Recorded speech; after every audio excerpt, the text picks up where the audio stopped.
ఎయిర్పోర్ట్కి వచ్చేసామండి. Check in అయిపోయింది. తర్వాత సెక్యూరిటీ చెక్ అవుతుంది కదా, అక్కడికి వచ్చిన తర్వాత అన్ని ట్రేలో పెట్టేశాము. పెట్టిన తర్వాత బయటకు వచ్చి అన్నీ నా బ్యాగ్లో సర్దుతుంటే ఆ ట్రే ఎవరో తీసుకొని వెళ్ళిపోయారు.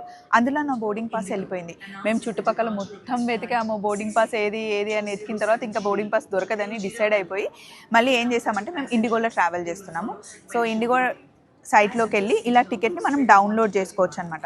దీంతో మనం హ్యాపీగా ట్రావెల్ చేయొచ్చు.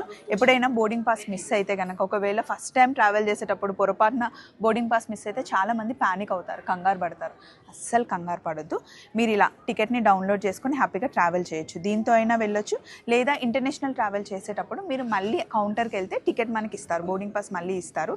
కాకపోతే మీ లగేజ్ టికెట్స్ లేకుండా ఉంటే హ్యాపీ. ఆ లగేజ్ టికెట్ మిస్ అయితే కనుక కొంచెం ప్రాబ్లం అవుతుంది, అదొకటి చూసుకోండి. బట్ ప్యానిక్ అవ్వద్దు. అండ్ నాతో పాటు మా యూరప్ మమ్మీ వస్తుంది, యూరప్కి కలిసి ట్రావెల్ చేసాము. ఇక్కడ నుండి నేను, సంపత్, మమ్మీ వెళ్తున్నాం. భువనేశ్వర్లో మాకు మధ్యలో ఒక స్టాప్ ఉందన్నమాట. భువనేశ్వర్ నుండి మళ్ళీ సింగపూర్ వెళ్ళాలి. సో భువనేశ్వర్లో మాకు షర్వాని యాడ్ అవుతుంది. ఈ బోర్డింగ్ పాస్ గురించి ఒకసారి మీకు కూడా చెప్దాం, ఈ ఇన్ఫర్మేషన్ యూజ్ అవుతుంది అని చెప్పేసి. చలో మరి, బాయ్ బాయ్.